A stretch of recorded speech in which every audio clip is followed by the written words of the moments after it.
Terry Hutchinson, that looked like a productive day, a productive way of rounding out the year? Yeah, I mean, I think I think part of the day was very productive, as you just rightfully pointed out. Today was our last sail in 2023, and I think that that session summed up probably a bit of where we are. We're developing a lot, and the starting and stopping and some of those aspects of it is it's always a good reminder of how hard what we're doing actually is, and the process of developing is sometimes starting and stopping. It's interesting that's your response. From our observation standpoint, we seem to see Patriot getting more and more reliable each time you go sailing. Yeah, she is. She's always been, she's been a good boat for us, and I stand there and watch it all and listen to the guys on the comms and help support that sailing side of the operation, and so you can see it happening, and I'm glad that it looks what it does to you. We're one step closer to the inside of it, and so it's always, you'd always like to see more time foiling, more efficiency in that area, but also when you're developing stuff, you do need to start and stop.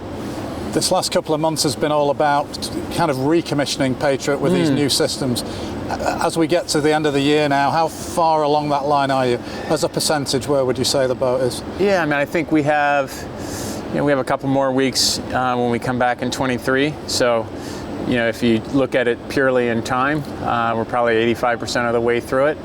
But I think that 85% would be a misrepresentation of the amount of work that actually still needs to be done.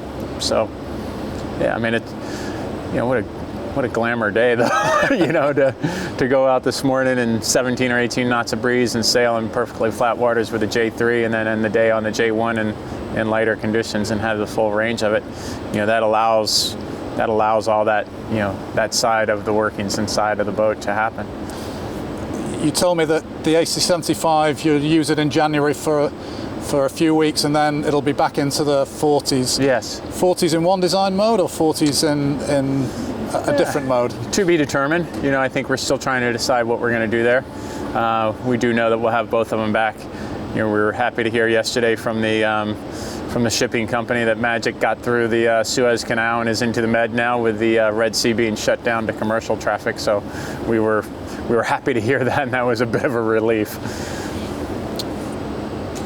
What are the milestones now, Terry, for the team between now and the beginning of racing in the Cup? There must be some key milestones. The boat obviously is one, but aside from that. Well, we got a big Christmas party tonight.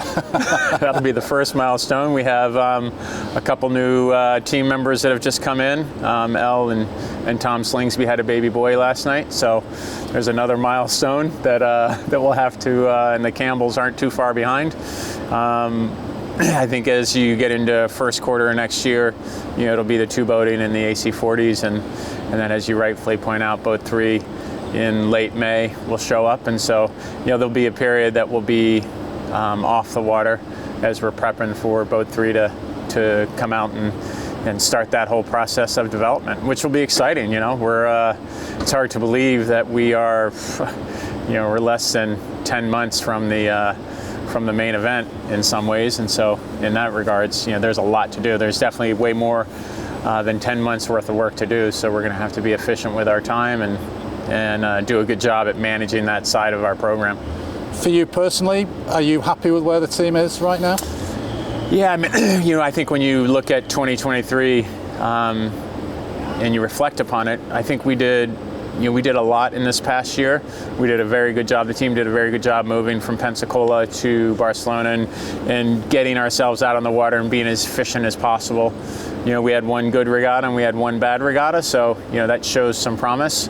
But it was awesome for the team to win in Villanova, and equally as probably awesome that we didn't win in Jeddah, and that the Defender still demonstrated how good that they are.